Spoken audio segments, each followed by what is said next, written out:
Good evening and welcome to the Nevis Newscast. Today is Tuesday, September 1st, 2015. I am Bronte Swanston Hendrickson. The state service for the celebration of independence in St. Kitts and Nevis will be held in Nevis for the first time. The Charlestown Methodist Church will host the event, scheduled for Sunday, September 13th, with a starting time of 4:30 p.m. Archdeacon Valentine Hodge of the St. Kitts Christian Council indicates that the Nevis Christian Council and the Nevis Evangelical Association are organizing the speakers, choice of hymns, and other aspects of the order of service. Reflecting on the theme for this year's anniversary, the clergyman says the service encapsulates the important message of united in building a stronger nation. Arrangements have been made for persons to travel to Nevis. 3 local ferries have been contracted and will make a special round trip within the time period. This is a fellowship event and Kittitians should feel happy to be able to share in the service with Nevisians. Nevisians are looking forward to this encounter and it augurs well for the two islands, Archdeacon Hodge stresses. On September 19th, St. Kitts and Nevis will celebrate its 32nd anniversary of independence. Permanent Secretary Wakely Daniel yesterday reminded Nevis's teaching fraternity that it is only through a good education that teachers can give equal opportunity to their students and open doors for them. Daniel, who made remarks on behalf of the Ministry of Education, was among a number of speakers who addressed yesterday's back-to-school activity for teachers. He spoke to the value of a competent and qualified teacher. You can give a child the best school on the face of the earth, the best equipment. You can put him in the greatest environment. He can come from the best home, the best socio-economic background. But if he doesn't have a teacher and a qualified teacher, that child will not learn.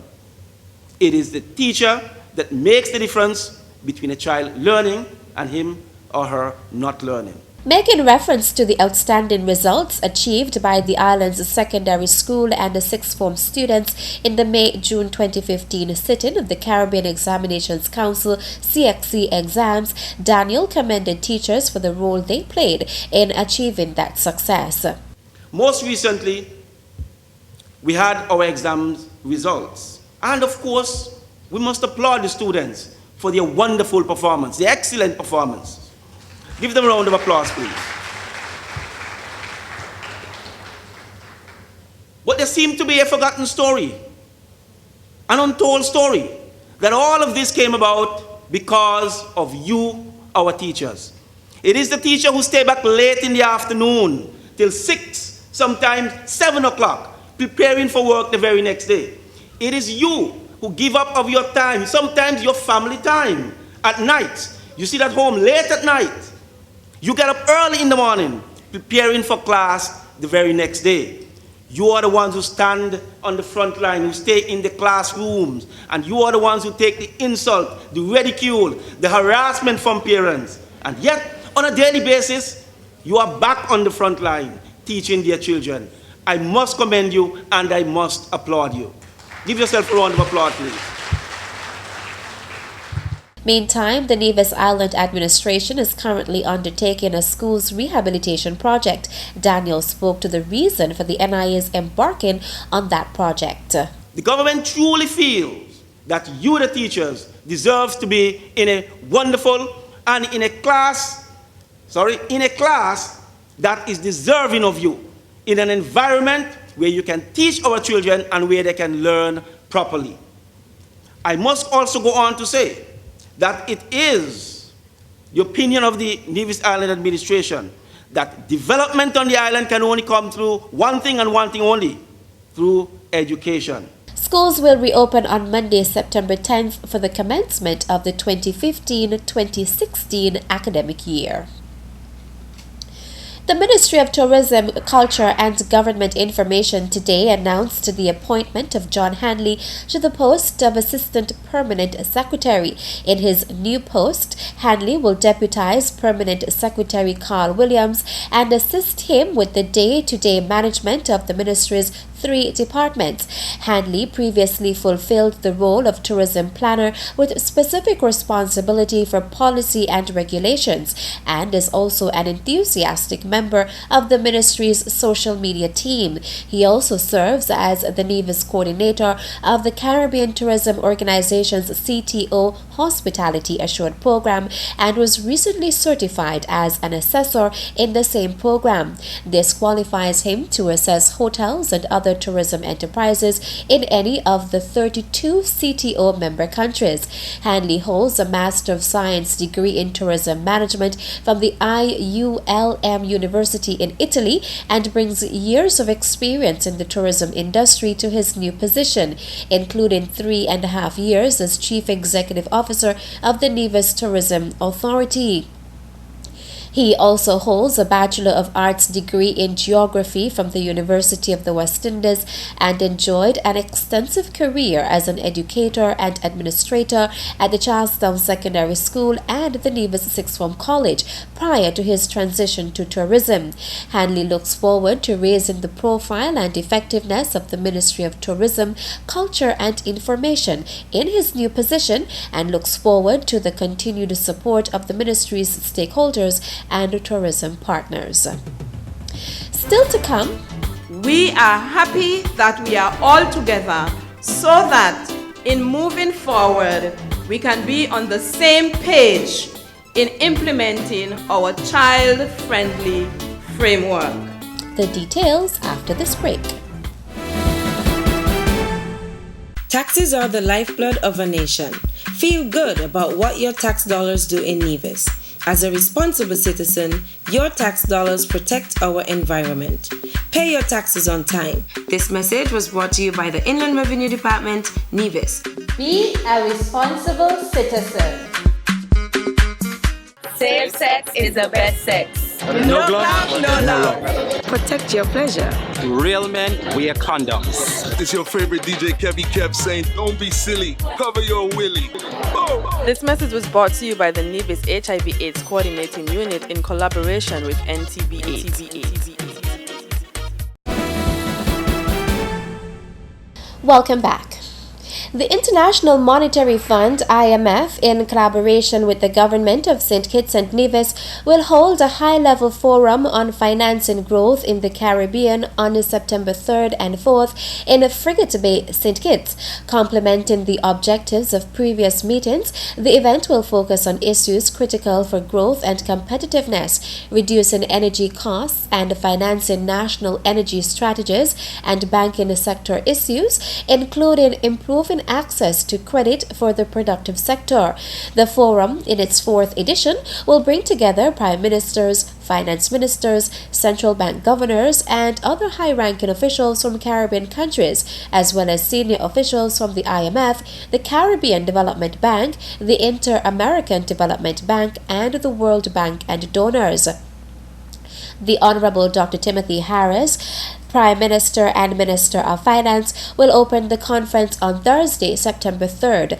The IMF delegation will be headed by Ming Zhu, Deputy Managing Director of the fund, and Alejandro Werner, Director of the Department overseeing IMF activities in the Caribbean, North America, and South America.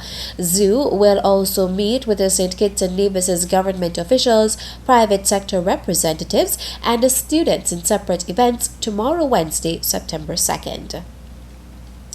For the past 3 years, the Department of Education has sought to implement the child-friendly model in the island's education system. While addressing yesterday's back-to-school exercise for teachers, Principal Education Officer Palsy Wilkin explained the reason for implementing the child-friendly model.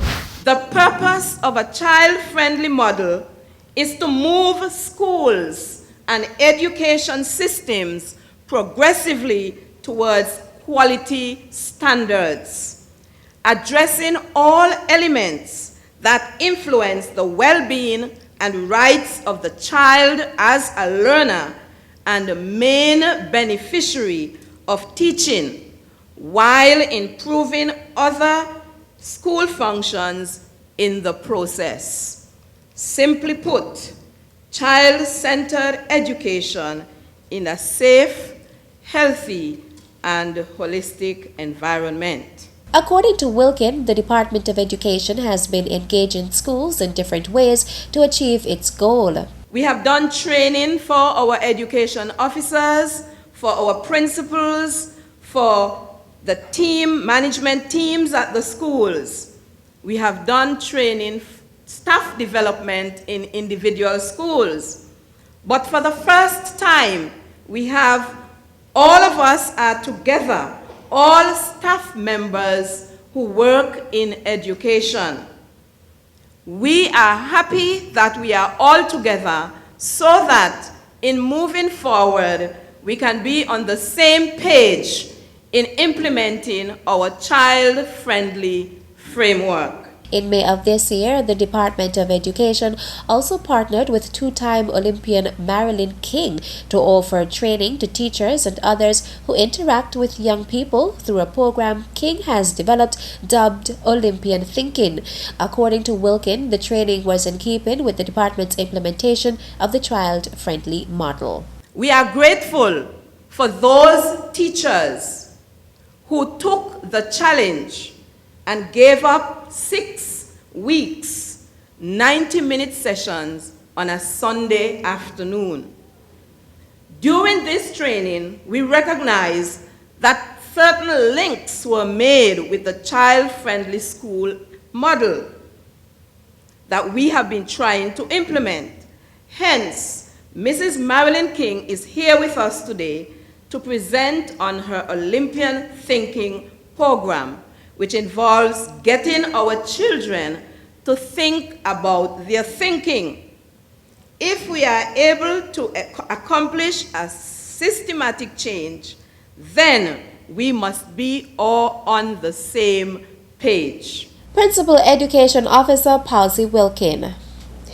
The members of the St. Kitts and Nevis Cabinet of Ministers were updated on several ongoing projects during a special session of the Cabinet on Friday, August 28th. Chairman of the Cabinet, Prime Minister, the Honorable Dr. Timothy Harris, said the agenda was packed and the session was informative and productive. Among the matters discussed was the passage of Tropical Storm Erika and the ongoing relief and recovery efforts in Dominica. Another area reviewed was the transition for the Bastille High School population. A report from the Sugar Workers Restoration Fund Committee was also on the agenda.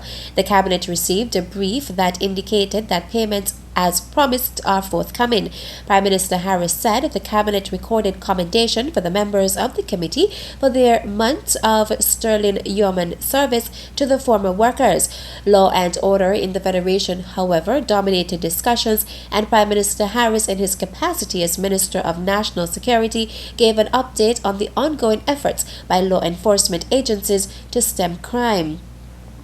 Prime Minister Harris reported that the downward trend in overall crime continued in July. However, there is still concern with regards to murders. He shared with the Cabinet a few successes over the months and highlighted ongoing operations and the interdiction of drugs and weapons.